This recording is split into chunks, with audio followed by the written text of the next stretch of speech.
안녕하세요. 저는 향긋한 커피향으로 매일을 시작하는 30대 여성입니다. 지금은 작은 카페를 운영하며 평범하게 살고 있지만 1년 전 제 인생엔 커다란 폭풍이 하나 지나갔습니다.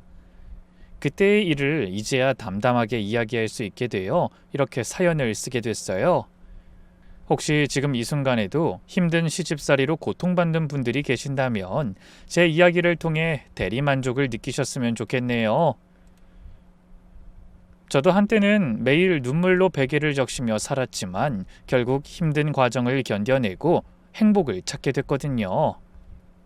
그럼 지금부터 제가 처음 시댁에 발을 들이던 그때로 돌아가 이야기를 시작해 보겠습니다. 저는 눈코 뜰 새 없이 바쁜 29살의 회사원이었어요. 아버지가 간암으로 투병하다 돌아가신 후 집안의 가장이 됐거든요. 생활비를 비롯해 의대에 다니는 여동생의 학비와 지병으로 거동이 불편한 엄마의 병원비까지 모든 게 제 어깨에 달려 있었습니다. 낮에는 중소기업 격리로 일하고 저녁 7시부터 새벽 1시까지는 동네 편의점에서 아르바이트했어요.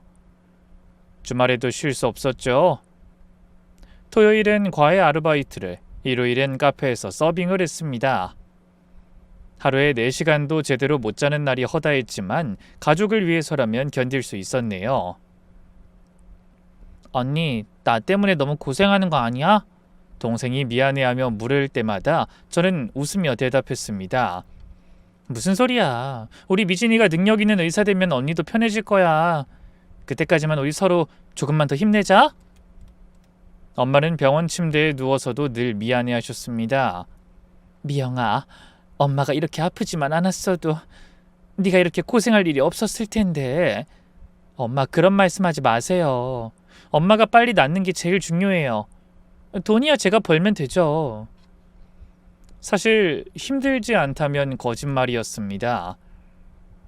회사에서 돌아와 잠깐 쉬고 싶어도 편의점으로 달려가야 했고 편의점에서 돌아오면 새벽 2시, 씻고 누우면 3시가 넘어 겨우 몇 시간 만에 다시 일어나야 했죠. 주말엔 더 바빴고요. 하지만 아버지가 남겨주신 거라곤 전셋집 하나뿐이었고 온 가족의 생계를 책임져야 하니 불평할 겨를도 없었습니다. 그런 제 삶에 남편이 나타난 건 정말 운명 같은 일이었어요. 남편은 회사 거래처 대표님의 아들이었습니다. 중견기업을 운영하시는 아버님 밑에서 전무로 일하고 있었죠. 저희가 처음 만난 건 남편이 업무차 거래처를 방문했을 때였어요. 김미영 씨죠? 아까 전화로 업무 협조 문의한 유민재라고 합니다. 정장을 말끔하게 차려입은 남편이 환하게 웃으며 인사를 건넸습니다. 키가 크고 단정한 외모에 부드러운 말투까지 솔직히 첫인상부터 호감이 가더라고요. 그날 이후 남편은 회사에 올 때마다 저를 찾았습니다. 처음엔 업무 이야기로 시작했지만 점점 사적인 대화도 늘어갔죠. 미영 씨는 항상 바쁘신 것 같아요. 점심은 제대로 드시고 다니세요? 그럼요. 김밥이나 샌드위치로 때울 때가 많긴 하지만요. 그럼 오늘은 제가 점심 사드릴게요. 거절하지 마세요. 그동안 우리 회사 일로 고생 많으셨잖아요. 남편은 참 따뜻한 사람이었습니다. 제가 편의점에서 아르바이트 한다는 걸 알게 된 후로는 가끔 편의점에 들러 커피를 사가며 응원해 주기도 했어요. 그러던 어느 밤 편의점 카운터 앞에서 남편이 조심스럽게 말했습니다. 저 미영 씨하고 진지하게 만나고 싶어요. 항상 열심히 살면서도 밝은 미영 씨가 점점 좋아지는 것 같거든요. 미영 씨는 저 어때요? 솔직히 처음부터 호감형이었던 사람이라 저도 끌렸습니다. 하지만 제 처지를 생각하면 망설일 수밖에 없었어요. 잠잘 시간도 부족한 형편의 연애라니 꿈도 꿀 수 없는 일이었죠. 무엇보다 남편이 저와는 너무나도 다른 환경에서 자란 사람들이었기 때문에 두려움이 더했어요. 하지만 남편의 진심 어린 눈빛을 보니 거절할 수가 없더군요. 하지만 말씀드렸다시피 전 형편이 어렵고 가족도 챙겨야 해요. 전 그런 미영 씨라서 더 좋아요. 가족을 생각하는 따뜻한 마음. 어려운 상황에서도 포기하지 않는 강인함. 그 모든 게 다 매력있고 멋져요. 남편과 저는 그렇게 연인이 되었습니다. 남편은 제 상황을 다 알면서도 한 번도 부담스러워하거나 무시하지 않았어요. 오히려 더 배려하고 아껴줬죠. 그러면서 저희 엄마의 병원비와 동생의 학비도 돕고 싶어 했어요. 하지만 저는 남편의 호의를 정중히 거절했습니다. 아무리 사랑하는 사이라도 금전적인 도움을 받고 싶진 않았어요. 제 자존심이 허락하지 않았거든요. 민재씨, 마음은 정말 고맙지만 내 가족은 내가 책임질게. 그게 내 마지막 자존심이야. 지금 민재씨한테 도움을 받으면 난 민재씨랑 동등한 연인 관계가 되지 못할 것 같거든. 알았어. 자기 뜻이 그렇다면 존중할게. 대신 정말 힘든 순간이 오거든 그땐 혼자 고민하지 말고 꼭 나한테 말해줘. 남편은 그렇게 부족한 저에게 한결같은 사랑을 보여줬어요. 매일같이 퇴근 시간에 맞춰 회사 앞에서 기다렸다가 편의점까지 데려다 주기도 하고 주말엔 제가 일하는 카페에 와서 노트북으로 일하며 끝나길 기다렸다가 저녁을 먹고 집에 데려다 줬죠. 그 짧은 데이트를 위해 긴 기다림도 마다하지 않은 겁니다. 그렇게 6개월쯤 사귀었을 때 남편이 깜짝 놀랄 말을 꺼냈습니다. 미영아, 우리 결혼하자. 평생 자기만 사랑하고 자기 가족한테도 힘이 되어줄게. 그 감동적인 청혼에 저는 눈물이 났습니다. 뭐 하나 부족함 없는 멋진 남자가 초라한 저를 선택해 주다니 정말 꿈만 같은 일이었죠. 하지만 기쁨도 잠시, 현실적인 문제들이 제 발목을 잡았습니다. 하지만 민지씨 부모님은 분명 반대하실 거야. 걱정하지 마. 설득할 수 있어. 시간이 걸리더라도 꼭 허락받을게. 나 믿고 기다려줘. 하지만 시부모님과의 첫 만남은 완전히 절망적이었어요. 아버님은 과묵하지만 나쁘지 않은 인상을 주셨습니다. 그런데 문제는 어머님이었습니다. 시어머니는 매서운 눈초리로 저를 위아래로 훑어보더니 대뜸 이렇게 물으셨어요. 부모님은 뭐 하시지? 아버지는 3년 전에 돌아가셨어요. 어머니는 지병으로 입원 중이시고요. 뭐? 하! 키가 차는구만. 아버진 살아계실 때 뭐 하셨는데? 작은 철물점 운영하셨습니다. 순간 시어머니의 표정이 싸늘하게 변하는 게 보였어요. 철물점? 아직도 그런 가게가 있나? 그럼 뭐 재산이라고 할 만한 것도 한 푼 없겠네? 어머니! 남편이 황급히 말렸지만 시어머니는 아랑곳하지 않았습니다. 이 녀석이 어디 어머니한테 소리를 질러. 너 내가 그동안 얼마나 좋은 집안 아가씨들을 소개해줬는지 몰라? 대기업 임원딸, 병원장 딸, 대학 교수. 그런 애들 다 마다하더니 고작 이런 빈털털이나 만난다고? 시어머니는 저를 보며 마치 더러운 오물 보는 듯한 표정으로 바라보셨어요. 별 거지 같은 게 주제도 모르고 내 아들한테 침을 바르려고 드네? 그 말을 듣는 순간 온몸에 피가 거꾸로 솟는 것 같았습니다. 하지만 꾹 참고 고개를 숙였어요. 아무것도 없는 저를 선택해준 남편을 위해서라도 시부모님께 대들 순 없다고 생각했죠. 어머니, 미영씨 정말 좋은 사람이에요. 집안 배경 따위로 판단할 수 없는 장점을 많이 가지고 있다고요. 남편이 단호하게 말했지만 전 이미 직감했어요. 제 결혼이 순탄하지 않을 거라는 걸요. 그 후로도 시어머니의 거센 반대는 계속됐습니다. 남편에게 온갖 선을 주선하고 저를 만나지 말라고 압박했죠. 그래도 남편은 뜻을 굽히지 않았어요.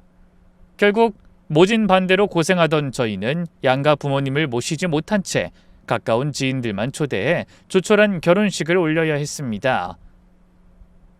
저희 엄마는 병원에 계시니 오실 수 없었고 시아버지는 부인이 반대하는 결혼에 참석하기가 어렵다고 고개를 저으셨죠. 결혼식을 치른 후 저희는 남편이 준비한 신혼집으로 들어갔어요. 아담한 아파트에서 단둘이 오붓하게 지내는 신혼 한 달은 정말 천국에서의 시간처럼 행복했습니다. 하지만 그런 행복은 오래가지 못했네요. 결혼한 지 한 달이 되던 날 남편이 조심스럽게 이런 말을 꺼냈거든요. 자기야, 어머니가 우리 보고 본가로 들어오라고 하시거든? 그게 정말이야? 정말 나랑 같이 사신다고 했단 말이야? 뭐라고 하면서 들어오라고 하신 건데? 요즘 우리 회사 해외 진출 준비하는 거 알지? 그래서 아버지가 출장 때문에 자주 집을 비우시니까 아무래도 좀 적적하신 것 같아. 솔직히 어머니 혼자 그 큰 집에 계시기 외로우실 거야. 평소에 찔러도 피 한 방울 나오지 않을 것 같은 시어머니가 외롭다니 좀 의외였어요. 그래서 당황한 표정으로 아무 말도 못하자 남편이 제 마음을 지레 짐작하고 서둘러 말했습니다. 괜찮아. 자기가 정 싫으면 내가 안 들어간다고 할게. 걱정하지 마. 남편의 난처한 표정을 보니 마음이 아팠습니다. 아들로서 외롭다는 어머니의 말을 무시하기도 힘들 테고 남편으로서 저를 배려해 주기도 해야 하니까요. 그래서 저는 그때 후회해야 할 결심을 하고 말았어요. 저를 위해 많은 것을 포기하고 배려해 준 남편을 위해 저도 시집살이쯤 참아낼 수 있다고 생각한 겁니다. 아니야. 어머님이 오라고 하시면 들어가야지. 이제 가족이 된 건데. 서로 얼굴 자주 보면서 살다 보면 불편했던 관계도 좋아질 수 있을 거야. 자기 정말 괜찮겠어? 그럼 나 괜찮아. 이번에 들어가면 어머님 마음 돌려놓기 위해서 노력해야지. 저는 시어머니와 저 사이에서 고민했을 남편이 안쓰러워 제가 더 잘해야겠다고 다짐했어요. 시댁은 조용한 강남 주택가의 저택이었습니다. 2층 양옥에 넓은 정원이 딸린 드라마에서나 나올 법한 집이었죠. 그 집에 발을 들이는 순간부터 주눅이 들더군요. 저를 보자 못마땅한 얼굴로 인상을 잔뜩 구기고 있던 시어머니가 차가운 말투로 말씀하셨어요. 네가 고생길에 발을 들였구나. 앞으로 죽었다고 생각하고 내가 시키는 대로 살아라. 그 한마디에 온몸이 얼어붙는 것 같았습니다. 옆에 있던 남편도 놀라서 한마디 했죠. 그게 무슨 말씀이세요? 어머니가 외롭다고 하셔서 큰맘 먹고 들어온 사람한테. 하지만 시어머니는 아들의 말조차 귀찮다는 듯 인상을 쓰며 쏘아붙이셨어요. 어디 부모 말에 토를 달아. 너는 집안일에 참견하지 말고 회사 일이나 제대로 해. 그러더니 저를 향해 다시 매서운 목소리로 말씀하셨죠. 내일 당장 회사 가서 사표부터 내고 와라. 네? 하지만 전 일하는 게 좋은데. 그깟 푼돈 벌어온다고 밖으로 돌지 말고 살림이나 하란 말이야. 며느리로 들어왔으면 응당해야 하는 일이다. 내일부터 도우미도 안 나오기로 했으니 당장 아침부터 늦지 않게 준비해라. 그 말씀에 남편이 펄쩍 뛰며 외쳤습니다. 아니 어머니, 이 사람 혼자 그 큰 살림을 어떻게 해요? 왜 못해? 도우미도 여태 혼자 하던 일이다. 남의 귀한 아들 채 갔으면 그 정도 각오해야지. 편하게 놀고 먹을 거면 왜 시집을 와? 어머님은 제가 합가하길 기다렸다는 듯이 집안일하던 가사 도우미를 내보냈습니다. 그러고는 쐐기를 박듯 목소리에 힘을 주어 말씀하셨죠. 새벽 5시에 일어나서 6시까지 아침상 차려놔. 20첩 반상으로. 우리 집안은 늘 그렇게 아침을 든든하게 먹어왔다. 아침을 잘 챙겨 먹어야 바깥 일하는 사람들이 기운이 나고 머리가 잘 돌아가는 법이다. 남편이 옆에서 뭐라고 토를 달려고 하자 시어머니는 아예 남편을 밖으로 내보내고 들어오지 말라고 으름장을 놓으셨죠. 그러고는 며느리의 할 일에 대해 끝없는 요구사항을 늘어놓으셨어요. 매일 모든 방 청소하고 정원도 깨끗하게 관리해. 점심 저녁도 당연히 늦지 않게 준비해야 하고 빨래는 매일 해라. 괜히 빨래 바구니에서 묵히면 냄새나는 건 알겠지? 이 집에서 며느리로 살고 싶으면 네 주제 알고 죽어라 일이나 해. 그래서 저는 회사도 그만두고 매일같이 새벽 4시에 일어나 하루 종일 일했어요. 하지만 그 넓은 집을 혼자 관리하기엔 역부족이었습니다. 일주일쯤 지나자 입술은 부르트고 코피가 쏟아졌죠. 하지만 어머님은 그런 저를 보면 질색하며 호통치셨어요. 못 먹고 자라서 그런지 몸이 왜 이렇게 약해? 고작 그까지 일 좀 했다고 코피까지 쏟아? 누가 보면 부잣집에서 손에 물 한 방울 안 묻히고 곱게 산 아가씨인 줄 알겠다. 괜한 분란 일으키지 말고 민재 들어오기 전에 당장 코피 닦지 못해? 그래서 저는 어떻게든 힘들지 않은 척 행동해야 했어요. 하지만 입술에 물집이 잡히고 얼굴이 헬쑥해지니 남편이 모르려야 모를 수가 없었죠.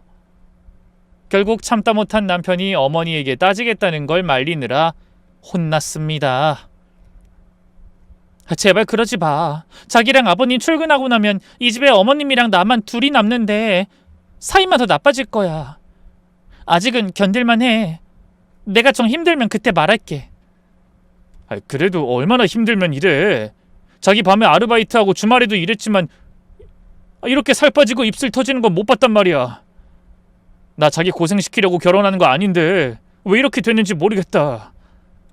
여기 들어오는 게 아니었어. 내가 생각이 짧았다. 정말 미안해. 아니야. 어차피 한 번은 겪어야 할 일이었어. 이게 다 어머님이랑 나랑 맞춰가는 과정이라고 생각하고 조금만 지켜봐줘. 그렇게 억지로 남편을 달랬지만 솔직히 정말 힘들었습니다.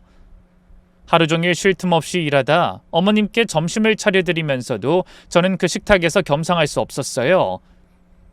그래서 어머니가 드시고 남기신 음식을 허겁지겁 먹고 또 끝없는 집안일과 씨름해야 했죠. 그러던 어느 날 시어머니의 지인들이 방문한다고 한 날이었어요. 저는 새벽부터 집안을 먼지 한 털 없이 평소보다 더 깨끗이 청소하고 다과까지 준비하느라 녹초가 되어 있었네요. 그래서 오후에 손님들이 돌아가신 뒤에야 겨우 빨래를 시작할 수 있었죠.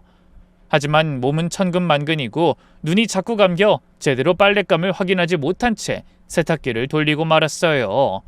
그래서 그만 어머님에게 제대로 잡돌이 당할 실수를 하고 말았습니다. 시어머니가 아끼시는 고급 실크 블라우스를 다른 빨래들과 함께 세탁기에 넣고 돌려버린 거예요. 어머, 이게 뭐야? 세탁이 끝나고 빨래를 꺼내보니 믿을 수 없는 일이 벌어져 있었죠. 어머니가 항상 그 블라우스를 조심해서 세탁하라고 노래를 부르셨는데 완전 엉망으로 망가진 옷을 보자 앞이 캄캄했어요. 너무 피곤해서 세탁소 갈 것과 집에서 빨 것을 구별하지 못한 거예요. 큰일 났다. 어떡하지? 저는 시어머니가 그 옷을 얼마나 아끼는지 잘 알고 있었습니다. 프랑스 명품 브랜드에서 만들었고 국내에 딱 2벌 들어온 옷이라고. 손님들이 올 때마다 자랑하시던 옷이었죠. 돈 주고 사고 싶어도 살 수 없는 옷이라고 자랑하시던 어머니의 목소리가 귓가에 맴도는 것 같았습니다. 저는 손을 덜덜 떨며 인근 세탁소에 모두 전화를 걸어봤어요. 하지만 돌아오는 답은 한 가지였네요. 실크는 한번 망가지면 손 쓸 수가 없어요. 죄송합니다. 매정한 세탁소 주인들의 말에 저는 절망했습니다. 그런데 하필 그때 어머니가 안방에서 나오며 사형 선고 같은 질문을 던지셨어요. 너 내 실크 블라우스 세탁 맡겼니?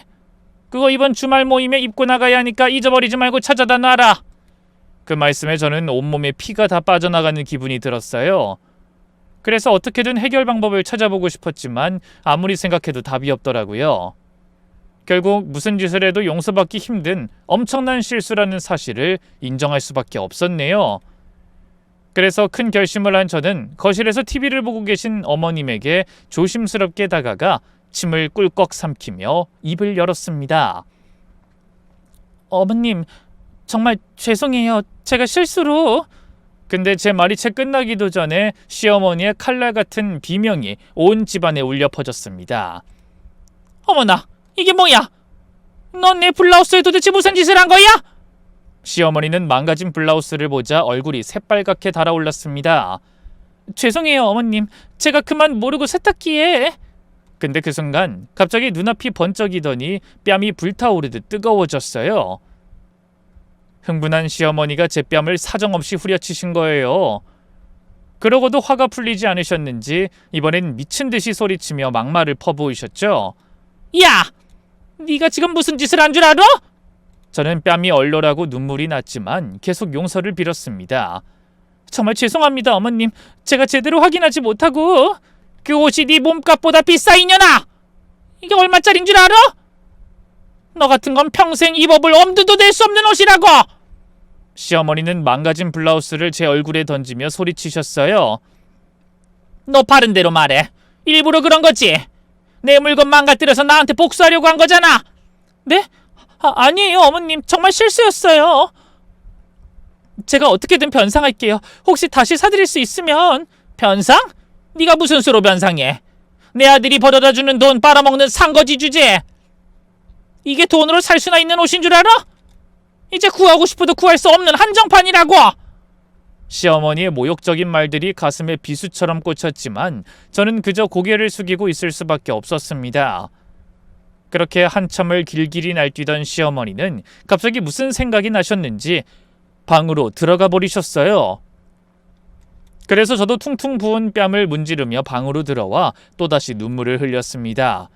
헌데 그날 저녁 분노를 이기지 못해 몸부림치던 어머니가 믿을 수 없는 일을 저지르셨어요.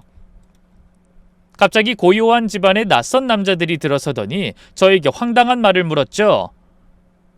세탁기 어디 있습니까? 쉬러 가야 해서요. 네? 아니 그게 무슨... 여기 주인분이 전화하셨어요. 세탁기 중고로 처분할 테니 당장 쉬러 가라고 하셨는데요. 그때 방에 있던 어머님이 나오셨고 저는 어안이 벙벙해서 물었어요. 어머님 이게 도대체 무슨... 저기 세탁실 안에 있으니 당장 가져가세요. 어머님 세탁기를 가져가면 앞으로 빨래는 어떻게 해요? 닥쳐! 너 같은 년은 세탁기 쓸 자격 없어. 네가 또 어떤 옷을 망가뜨릴지 모르는데 내가 불안해서 어떻게 세탁기를 그냥 집안에 둬? 시어머니는 정말로 중고 가전 수거 기사들이 세탁기를 트럭에 실어가도록 내버려뒀습니다. 그러더니 도끼 눈을 뜨고 저에게 소리치셨어요. 앞으로 우리 집 빨래는 전부 손빨래야. 찬물에 빨래해봐야 정신이 번쩍 들겠지? 어머님 그건 너무하세요. 제가 일부러 그런 것도 아닌데. 뭐가 너무해? 옛날 사람들은 다 손으로 빨래했어. 네 주제를 알아야지. 내 아들 등에 빨대 꽂고 사는 주제 그 정도도 못해? 이게 다 네 탓이야. 그러게 누가 그런 미친 짓 저지르래? 저는 결혼 생활 이후 가장 큰 위기에 맞닥뜨리게 됐어요. 하지만 그 순간 저를 도와줄 사람은 아무도 없었습니다. 하필 남편과 시아버지가 해외 진출이 확정된 사업 때문에 석 달간 장기 출장을 떠나버렸거든요. 그래서 시어머니의 모든 분노와 화풀이를 오롯이 저 혼자 감당해야 했죠. 그날 이후로 저는 정말 모든 빨래를 손으로 해야 했습니다. 옷은 물론이고 수건, 이불 커버, 커튼, 심지어 발매트까지. 세탁실에는 매일같이 산더미 같은 빨래가 쌓여 있었어요. 그래서 저는 욕실에 쪼그려 앉아 커다란 대야에 물을 받고 빨래를 했습니다. 심지어 어머니는 따뜻한 물도 쓰지 못하게 제가 빨래할 때마다 온수를 잠가버리셨어요. 찬물에 비누칠하고 비비고 헹구고 빨래를 한 번 하려면 몇 시간이 걸렸습니다. 어머님, 적어도 온수는 쓰게 해주세요. 손이 너무 시려요. 어림없는 소리. 찬물에 개고생하면서 빨아봐야 네가 얼마나 잘못했는지 알고 정신이 번쩍 나지. 네가 저지른 짓을 생각하면 이 정도는 약과야. 찬물에 계속 손을 담그고 있으니 손가락이 퉁퉁 붓고 감각이 없어졌어요. 거친 빨랫감을 비비다 보니 손톱 밑이 갈라지고 피도 났죠. 아, 쓰라려. 빨래하다가 저도 모르게 신음이 새어나왔습니다. 갈라진 상처에 비눗물이 스며들 때마다 찢어지는 듯한 고통이 밀려왔네요. 그래도 어머님은 고무장갑도 끼지 못하게 지키고 서서 감시하셨죠. 해도 정말 너무하셔. 내가 일부러 그런 것도 아닌데. 억울한 생각이 들어 빨래하다 말고 눈물을 훔치기도 했죠. 하루는 하얀 수건에 제 손에서 나온 피 때문에 희미한 핏자국이 남았어요. 아니 이게 뭐야? 피가 묻었잖아. 시어머니는 수건을 보고 또 화를 내셨습니다. 너 지금 시위하는 거야? 이 더러운 걸 어떻게 쓰라는 거야? 똑바로 하지 못해? 그렇게 저는 매일 5시간 이상을 빨래에만 매달려야 했습니다. 새벽에 일어나 아침 준비를 하고 청소를 마친 후 오후 내내 빨래를 했어요.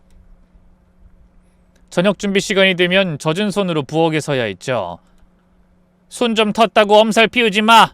일할 수 있으면 됐지. 시어머니는 제 벌겋게 부어오른 손을 보고도 눈 하나 깜빡하지 않았습니다. 하지만 문제는 빨래에서만 그치지 않았어요. 아예 제가 하는 모든 일에 트집을 잡기 시작하신 거죠. 이게 된장찌개냐? 맹물에 된장 풀어놓은 거 아니고? 이렇게 맹탕을 어떻게 먹으라는 거야? 갑자기 왜 이렇게 싱거워? 여기가 절이야? 내가 절밥 해달라고 했어? 너희 친정엄만 딸한테 요리를 이따위로 가르친 거야? 퇴, 이런 걸 사람 먹으라고 만든 거냐? 개밥도 이것보단 낫겠다. 그러면서 애써 만든 음식을 싱크대에 쏟아버리기도 하셨습니다. 저는 눈물을 삼키며 다시 음식을 만들어야 했죠. 그러다 한 번은 너무 힘들어서 친정엄마에게 전화를 걸었어요. 엄마, 나야. 그래, 우리 딸 잘 지내지? 근데 목소리가 왜 그래? 혹시 울었어? 아니, 그냥 자고 일어나서 그래. 우리 시어머니가 집안일은 손도 못 대게 하고 맨날 낮잠이나 자라고 하시거든. 어머나, 그래? 이렇게 고마우실 수가 있나? 너 맨날 고생만 한 거 미안했는데 시집 가서라도 사랑받고 산다니 얼마나 다행인지 모르겠다. 그러니까 내 걱정은 하지 말아요. 엄마는 어때? 아프진 않고? 엄마도 괜찮아. 우리 딸이 이제 자리 잡고 잘 사는 것 같아서 죽어도 여한이 없어. 고맙다. 그런 엄마의 목소리를 들으니 눈물이 왈칵 쏟아질 것 같았습니다. 하지만 아픈 엄마를 더 걱정시킬 수 없어 거짓말만 한 바가지 하고 전화를 끊었네요. 그러고 나서 또 한참을 울었습니다. 친정엄마에게조차 진실을 말할 수 없다는 게 너무 서러웠어요. 그렇게 하루하루 서름을 참고 고통을 버티며 살았습니다. 새벽부터 늦은 밤까지 쉴 새 없이 일하고 시어머니의 모욕적인 말들을 참아냈죠. 조금만 더 참자. 어머님 화풀이도 언젠간 끝날 거야. 민재 씨랑 아버님 돌아오시면 계속 이렇게 하시진 못하겠지. 매일 밤 그렇게 스스로를 위로하며 잠들어야 했습니다. 하지만 그때까지도 저는 미처 몰랐어요. 제 앞에 지금까지와는 비교도 안 돼 더 큰 시련이 기다리고 있다는 걸 말이죠. 블라우스 사건 이후로 핍박받던 날들이 계속되던 어느 날, 제 친정 여동생에게서 다급하게 전화가 왔습니다. 언니, 엄마 상태가 안 좋아. 빨리 와야 할 것 같아. 왜? 갑자기 무슨 일이야? 사실 지난달부터 폐 쪽에도 문제가 생겼는데 엄마가 언니한테 절대 말하지 말라고 해서 숨기고 있었어. 근데 갑자기 쇼크가 왔어. 시간이 없어. 지금 당장 와. 심장이 쿵 하고 내려앉았습니다. 엄마의 지병이 악화되어 합병증이 왔다고 하더군요. 저는 전화를 끊고 얼른 시어머니에게 달려가 눈물을 삼키며 말했어요. 어머님, 저희 친정엄마가 위독하신가 봐요. 병원에 좀 다녀올게요. 뭐? 지금 저녁 준비할 시간 다 됐는데 어딜 가? 저는 순간 귀를 의심했습니다. 분명히 사람 목숨이 오가는 일이라고 말했는데 저녁 준비 타령을 하신다는 게 이해되지 않았거든요. 그래서 다시 한번 상황을 설명했어요. 저희 친정엄마가 위험하다고요. 지금 당장 병원에 가야 해요. 안 돼. 시집 왔으면 시집일이 먼저야. 친정은 이제 남이다, 남. 뭐라고요? 그게 무슨 말씀이세요? 사람 목숨이 왔다 갔다 하는 판국에 저한테 여기서 밥이나 하라는 말씀이세요? 제가 울먹이며 믿을 수 없다는 듯이 말하자 시어머니가 입꼬리를 올리며 말씀하셨어요. 너희 어미 아픈 게 하루 이틀도 아니고 왜 이렇게 호들갑이야? 이제 드디어 죽을 때가 됐나 보구만. 자식들 고생시키면서 참 질기게도 버티더니 이제야 홀가분하겠구나. 그렇다고 당장 가서 뭐가 달라져? 죽을 때 되면 죽고 아직 때가 안 됐으면 또 그러다 말겠지. 어머님이 뭐라고 하셔도 전 지금 저희 엄마한테 가야겠으니까 그렇게 하세요. 뭐야? 이게 어디 시어미 말을 어기려고 들어? 간이 배 밖으로 나왔구나. 가고 싶음 가. 대신 다신 이 집 문턱 넘을 생각하지 말고. 네, 좋아요. 저도 이런 지긋지긋한 집구석에 다시 오라고 매달려도 싫어요. 그동안 제가 바보라서 참은 줄 아세요? 민재씨 때문에 억지로 참고 버틴 거예요. 근데 이제 더는 안 되겠어요. 사람이 죽어간다는데 밥을 차리라고요? 드시고 싶으면 어머님이 직접 해드세요. 그러고는 앞치마를 팽개치고 현관문을 박차고 나왔습니다. 그때 제 머릿속에는 엄마가 위독하시다는 것 말고는 중요한 것도 무서운 것도 없었어요. 그렇게 시어머니와 신랑이 끝에 병원에 도착했을 때 엄마는 가쁜 숨을 몰아쉬고 계셨습니다. 엄마! 미영아, 우리 딸 왔구나. 엄마는 뼈만 남은 앙상한 손으로 제 손을 잡으셨어요. 그 손이 너무나 차가워서 이미 멀리 떠나려는 준비를 마친 것 같아 가슴이 미어졌습니다. 엄마 괜찮아질 거야. 내가 얼른 알아봐서 더 좋은 병원으로 옮겨드릴게요. 우리 딸 손이 다 갈라졌네. 시집살이 많이 힘들지? 엄마! 엄마는 이미 제가 힘들어한다는 걸 다 아시는 눈빛이었어요. 아무리 숨기려 해도 엄마 눈은 속일 수 없었나 봅니다. 저는 손빨래하느라 엉망이 된 손을 뒤로 숨기고 애써 웃으며 말했어요. 아니야, 엄마. 다들 잘해주셔. 내 걱정은 하지 마. 미진이도 이제 인턴 됐고 엄마는 엄마 건강만 신경 쓰면 된다니까. 하지만 엄마는 힘겹게 제 얼굴을 어루만지며 말씀하셨어요. 우리 딸 얼굴이 반쪽이 됐는데 미안해. 엄마가 못나서. 그런 말 하지 마, 엄마. 나 엄마 딸로 태어나서 너무 행복했어. 이제 병원에도 자주 찾아오고 귀여운 손주도 안겨드리도록 노력할게요. 그러니까 아직은 가지 말아요. 하지만 엄마는 그 말에 대꾸하는 대신에 저에게 당부하셨어요. 미영아, 너무 참지만 마. 한 번뿐인 인생 행복하게 살아야지. 엄마는 저에게 그 말씀을 남기고 조용히 눈을 감으셨습니다. 엄마! 동생과 제가 아무리 불러도 엄마는 다시 눈을 뜨지 않으셨어요. 차가워진 엄마의 손을 잡고 아무리 오열해도 이제 제 눈물을 닦아주지 않으셨죠. 엄마, 알았어요. 나 이제 참지 않을게. 한 번뿐인 인생 행복해지도록 노력하면서 잘 살게요. 저는 눈물을 흘리며 엄마를 향해 다짐했습니다. 그리고 3일간 동생과 함께 조촐한 장례를 치렀어요. 남편은 해외에 있어서 연락해도 금방 올 수 있을 것 같지 않았고 시댁에는 일부러 연락하지 않았죠. 친정엄마의 부고를 전한다 한들 시어머니가 오실 것 같지 않았거든요. 그리고 혹시나 시어머니가 찾아와도 엄마의 영정 앞에서 입에 담지 못할 막말을 늘어놓을까봐 걱정도 됐어요. 상식적으로는 그럴 수 없다는 걸 잘 알고 있었지만 저희 시어머니는 그런 상식이 통하는 분이 아니었으니까요. 그런데 3일장을 치르고 집으로 돌아가자 시어머니가 현관에서 절 보더니 냅다 소리부터 지르셨습니다. 네가 여기가 어디라고 기어들어와? 다시는 안 들어오겠다고 큰 소리치고 시어미 앞에서 패약질 부리더니 왜 밖까지 해놓고? 어머님은 죽일 듯이 노려보며 소리치셨지만 저는 제대로 대꾸할 힘조차 남아있지 않았어요.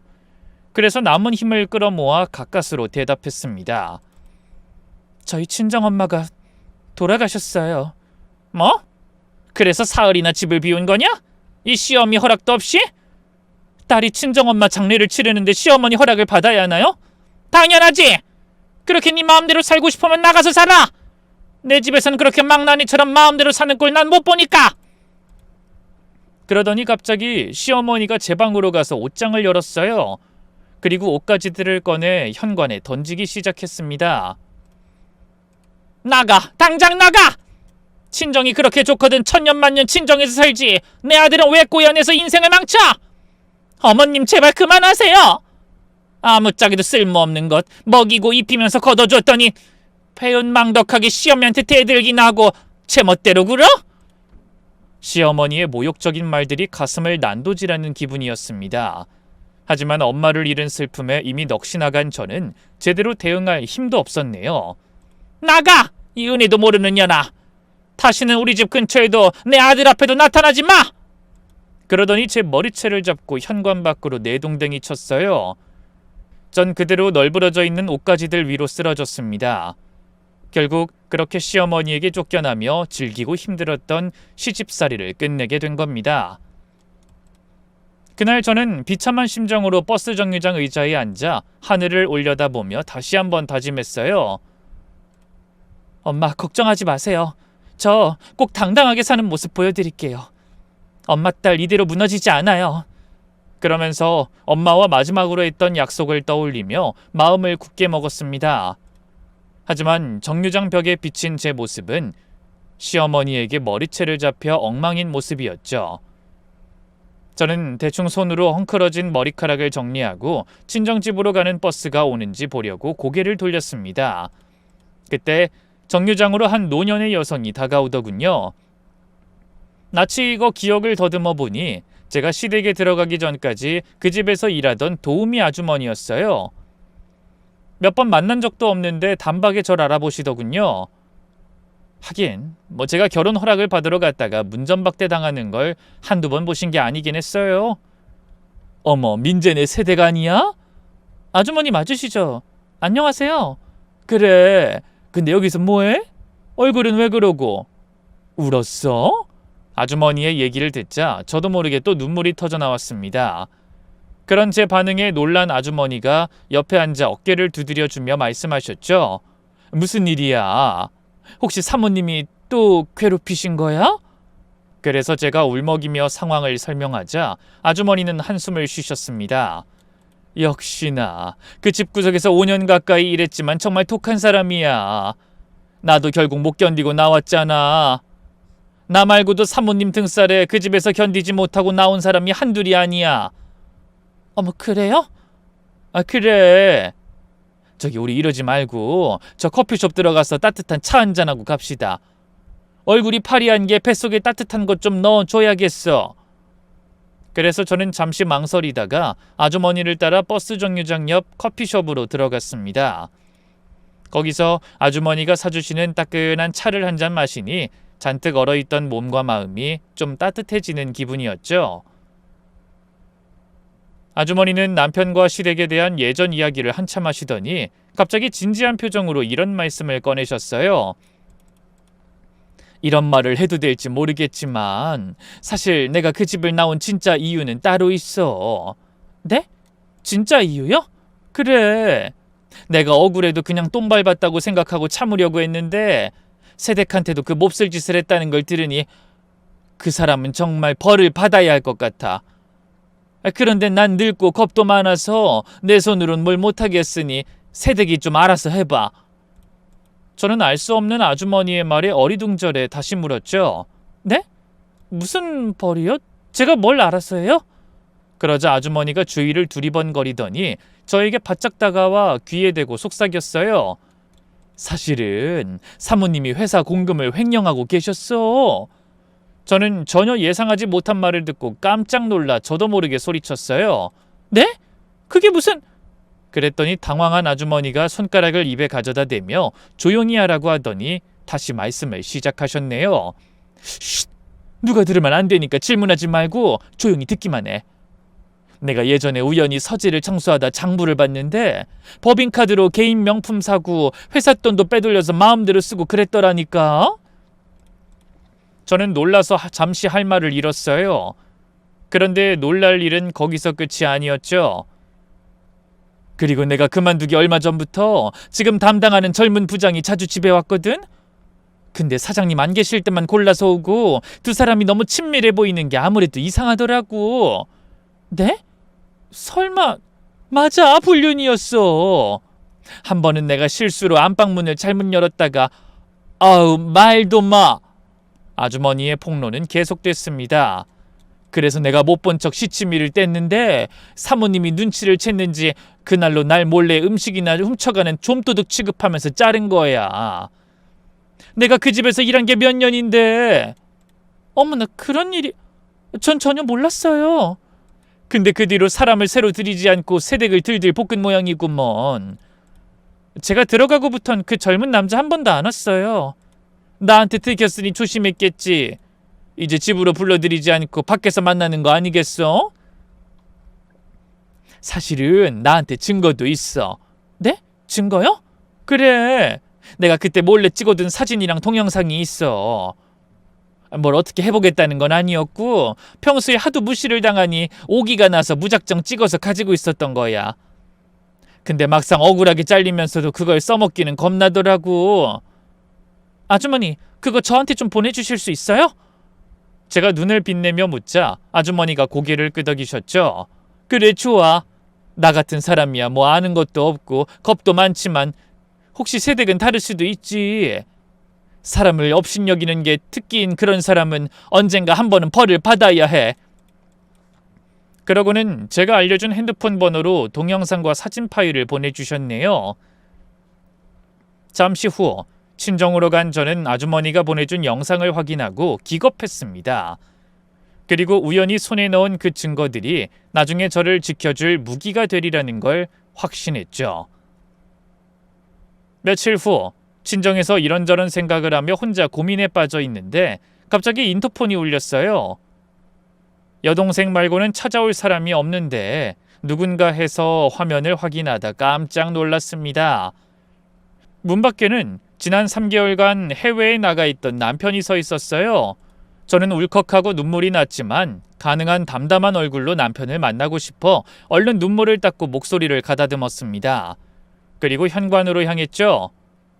제가 문을 열자 남편은 눈시울을 붉히며 다가와 저를 와락 끌어안았어요. 어머니한테 자기가 집 나갔다는 말 듣고 곧장 여기로 왔어. 왜 나한테 장모님 돌아가셨다는 말 안 한 거야? 처제랑 당신 둘이 얼마나 힘들었을지 생각하면 너무 속상하고 미안해. 괜찮아. 어차피 외국에서 금방 들어올 수 있는 것도 아니었고 엄만 그냥 조용히 보내드리고 싶었어. 자기 어머니랑 무슨 일이 있었던 거지. 어머닌 말도 안 되는 말씀하시는데 난 당연히 그럴 리가 없다고 생각했어. 아무리 일이 바빠도 자기 혼자 어머니랑 놔두고 가는 게 아니었는데 정말 미안해. 말도 안 되는 말씀이라니?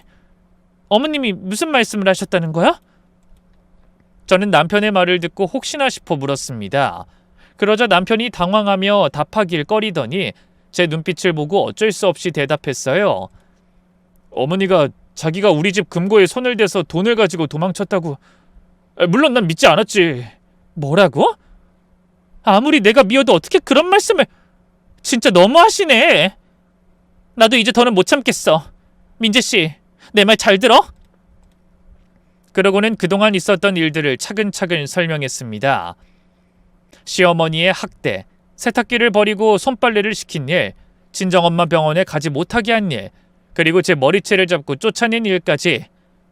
그럴 리가. 어머니가 그 정도까지. 남편은 믿기 힘들다는 표정이었습니다. 아직 놀라긴 일러. 내가 말할 일이 한 가지 더 있어. 그러고는 일그러진 얼굴로 바라보는 남편을 향해 핸드폰 영상과 사진을 보여줬습니다. 남편은 사색이 된 채 외쳤어요. 이게 다 사실이야? 눈으로 직접 확인했잖아. 어머님은 회사 공금을 횡령하고 지금 부장과 불륜 관계를 유지하고 있었다고. 남편은 한참은 아무 말도 하지 못했습니다. 배신감과 충격으로 몸을 떨기까지 했죠. 뭐가 뭔지 하나도 모르겠어. 이제 어떻게 하지? 그건 민재씨가 결정해줘. 난 민재씨 뜻 따를게. 남편은 혼란스러운 표정으로 하루를 보낸 뒤에야 마음의 결정을 내렸죠. 그러고는 시아버지가 출장에서 돌아오는 날에 맞춰 시댁으로 향했습니다.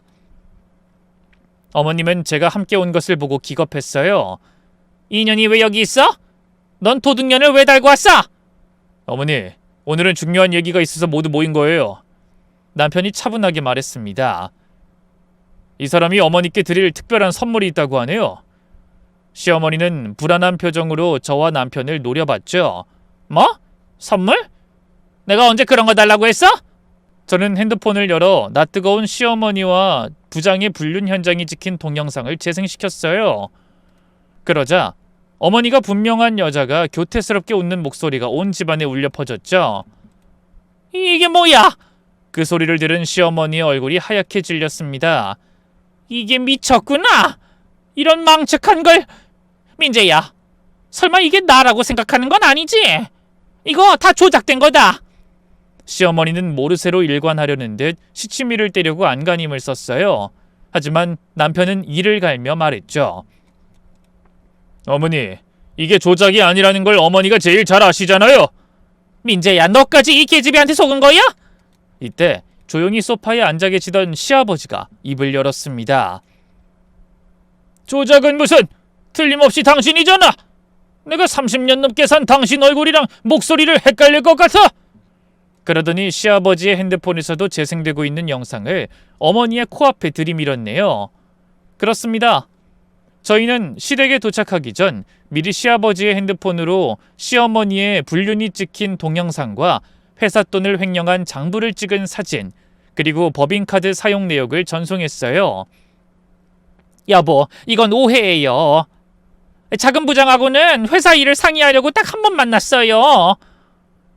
당신이 젊은 부장하고 회사 일을 상의할 게 뭐가 있어? 그리고 무슨 상의를 저렇게 콧소리 내면서 하나? 내가 낯뜨거워서 더는 말하고 싶지도 않아. 시아버지의 차가운 목소리에 어머님은 입을 다물었습니다. 그런 모습을 지켜보며 전 담담하게 말했어요. 어머님, 저요, 그동안 손빨래하며 깨달았어요.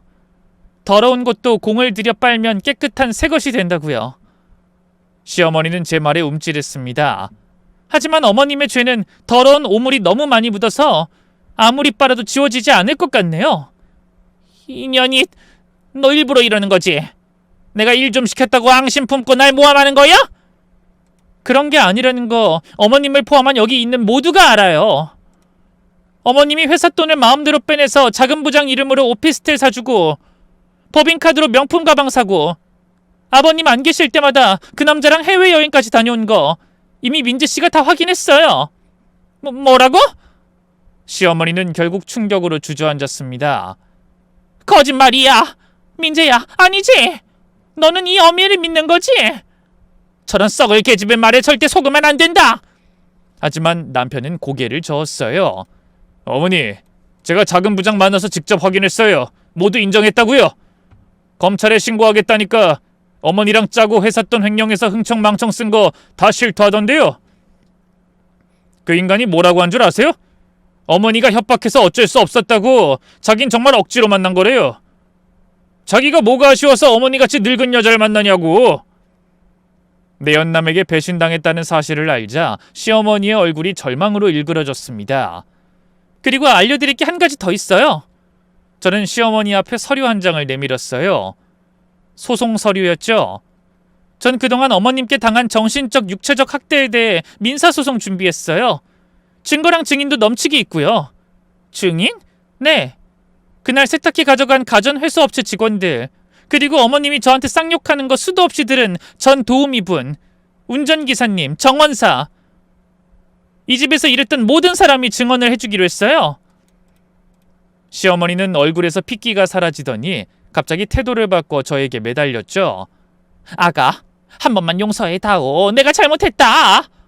하지만 그런 시어머니를 봐도 저는 아무런 감정도 들지 않았습니다. 어머님은 저를 용서해 주신 적이 있나요? 제가 아무리 빌어도 매일 새벽부터 밤까지 일해도 손이 피투성이가 되도록 빨래를 해도 단 한 번도 절 며느리로 인정해 주지도 작은 실수를 용납하지도 않으셨잖아요. 미영아, 내가 정말 잘못했다. 다시 한 번만 기회를 주면. 아니요. 그동안 기회는 이미 충분히 드렸어요. 그때 시아버지도 무거운 목소리로 말씀하셨어요. 당신 조만간 내가 보낸 서류도 받아야 할 거야. 이혼 서류. 여보, 그게 무슨 소리예요? 이혼이라니? 우리가 같이 산 세월이 얼만데. 그럼 나더러 젊은 직원하고 뒹굴던 당신을 계속 마누라로 끼고 살란 말이야? 더럽고 끔찍해. 며느리랑 자식 앞에서 이게 무슨 개망신이야. 당장 나가지 못해.